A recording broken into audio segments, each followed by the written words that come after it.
Oke, kembali lagi bersama Rijaya. Salam sejahtera bagi kita semuanya. Apa kabarnya debitur mania? Semoga sehat-sehat aja. Semoga kita semua sehat dan terhindar dari wabah pandemi ini. Amin. Bicara KPR KPA kita kali ini akan mengangkat tema apakah TNI dan Polri bisa KPR atau KPA non subsidi ya teman-teman.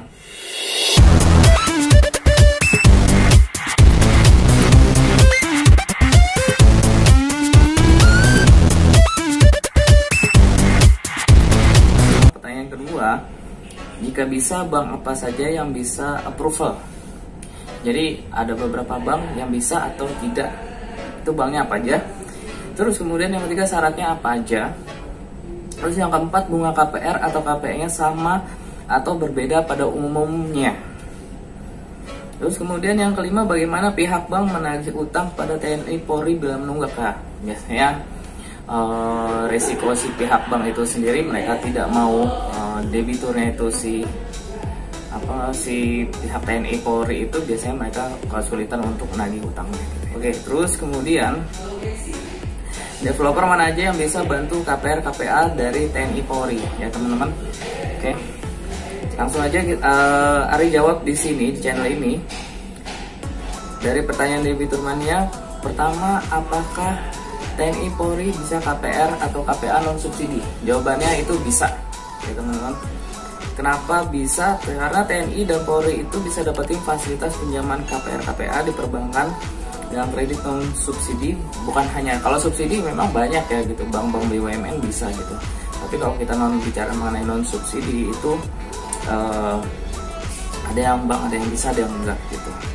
Mereka masuk dalam kategori fixed income atau PNS gitu. Nah, kemudian bank yang bisa eksekusi yaitu Bank BNI, BTN, Mandiri, ya pokoknya bank-bank BUMN ya, BRI termasuk gitu. Mereka bisa untuk eksekusi TNI dan Polri gitu. Namun, nah ini ada benang merahnya, mereka bisa, tapi ada dari bank BUMN tersebut ada beberapa bank yang menekankan lebih ketat syarat untuk TNI dan Polri gitu. Syarat ketatnya itu apa? Yaitu mereka yang bisa approval KPR KPA-nya di posisi bukan sebagai tugas di lapangan. Katakanlah misalnya mereka itu terjun langsung ke lapangan, kayak misalnya dia langsung ke medan perang, kalau misalnya lagi ada kerusuhan, terus kemudian saat teror, terus kemudian gerakan Papua Merdeka gitu, Aceh Merdeka, itu biasanya mereka agak berat ya nih. Ini hanya ada beberapa gitu, ada beberapa bank aja ya yang bisa gitu. Nah terus kemudian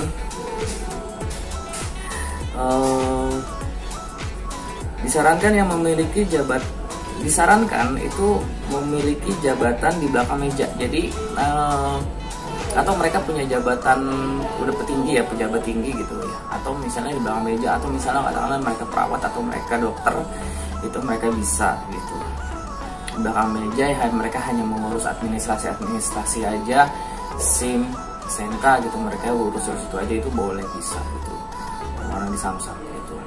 Tapi tidak dengan satu bank yang saya rekomendasikan. Jadi memang ada beberapa bank, satu bank yang saya rekomendasikan untuk para TNI dan Polri, yaitu Bank BTN gitu kan. Kenapa BTN? Karena bank ini termasuk kategori pilotnya KPR KPA pertama di Indonesia, artinya sudah banyak pengalamannya. Jadi mereka berani gitu ya. Jadi bukan hanya di lini TNI Polri yang spesifik, tapi memang posisi apapun mereka bisa mengajukan di Bank BTN gitu ya. Yang penting asalkan satu ya, strik OJK-nya aman gitu ya. Oke teman-teman. Terus kemudian syaratnya itu apa aja, sama kayak PNS biasanya. Itu siapkan kopi KTP, suami istri, KK, MPWP, surat nikah, SK terbaru atau SK pengangkatan, SK kerja. Terus slip gaji 3 bulan terakhir, remunerasi. Nah ini bila ada plafon KPR-nya tinggi, biasanya pihak PNS atau TNI Polri ini ya, termasuk PNS ya, dia wajib menyertakan SPT. Kegunaannya SPT itu pihak bank melihat kalau mereka punya penghasilan bukan hanya gaji aja, kayak misalnya tunjangan atau misalnya gaji ke-13 itu biasanya masuk ke situ ya, masuk ke SPT itu terhitung gitu. Oke teman-teman, bunganya sama ya, bunga bahkan ada program khusus untuk bunga TNI Polri PNS itu bunganya memang lebih ringan, bunga fixed rate-nya itu lebih ringan daripada karyawan swasta ya teman-teman. Jadi beruntunglah untuk TNI Polri ya, ini ada bunga-bunga khusus nih dari bank-bank BUMN. Oke.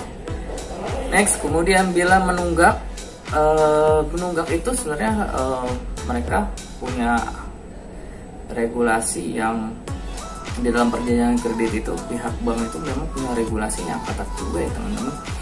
Kayak misalnya dia atau nunggak atau prestasi itu sama aja perlakuannya dengan menyita aset ya, gitu. Tinggal sita aja asetnya. Karena kenapa kayak gitu disita? Karena memang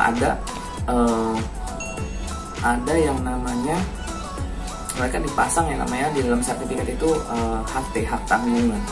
Jadi di situ ditertera ya, di situ tertera. Nanti saya sertakan gambarnya nih samping saya. Itu APHT itu, akte pengalihan hak tanggungan itu dengan dipasangkan HT.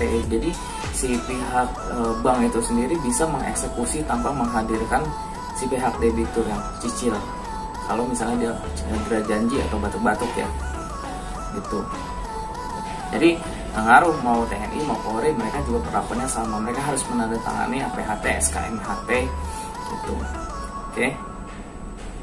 Terus kemudian developer perumahan umumnya semuanya bisa, namun disarankan untuk pembelian rumah atau apartemen yang baru. Itu seperti developer untuk pembelian yang baru ya, bukannya secondary. Perbedaan antara baru sama secondary itu memang beda. Kenapa beda? Regulasinya panjang ya gitu. Karena kalau misalnya secondary itu jatuhnya kamu beli walaupun di perumahan, tapi kamu tidak melalui developer gitu ya. Kamu person by person gitu, orang per orang gitu. Tapi kalau misalnya kamu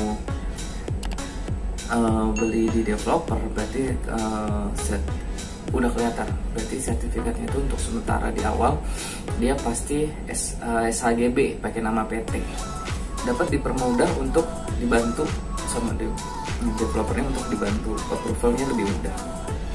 Kenapa lebih mudah? Karena memang ada perjanjian dari antara developer sama pihak bank itu namanya buyback guarantee.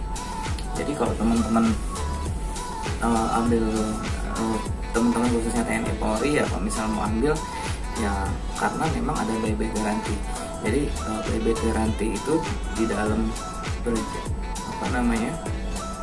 biasanya udah PKS belum gitu bahasanya waktu itu saya pernah di bank itu memang sudah PKS belum, perjanjian kerjasama antara developer dengan pihak bank.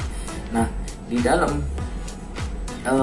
aturan untuk developer itu sendiri gitu memang harus ada jaminan, akte jaminan buyback itu yang ditandatangani sama notaris untuk menjamin bahwa kalau misalnya kreditnya si debitur itu sendiri macet-macet, nanti diambil alih lagi dengan di developer membeli kembali unit yang unit yang dibeli sama si pihak debitur gitu. Belum masuk ke lelang berarti ya gitu ya, mereka belum masuk ke asetnya, itu belum masuk ke lelang gitu. Oke. Terus mereka beli lagi, kemudian si pihak developer itu wajib membeli terus dengan dilunasin pokok utangnya. Yang rugi siapa? Yang rugi sebenarnya si pihak debitur sendiri. Biasanya dia udah kehilangan namanya yang biaya akad kredit ya, terus kemudian dia DP-nya itu udah mulai nyicil juga gitu ya kan. Nah, kalau misalnya dia katakanlah ya itulah pokoknya gunanya dari buyback guarantee. Oke, segitu aja bicara KPR KPA bersama Arijaya Channel. Kalau kamu punya tambahan saran dan regulasi baru mengenai TNI Polri ya teman-teman, isi komentar kamu di bawah ini agar bisa jadikan review kembali untuk mengembangkan channel ini ya. Salam sejahtera kembali untuk kita semuanya, sukses dan jaga jarak aman dari kemungkinan virus corona. Wassalamualaikum warahmatullahi wabarakatuh.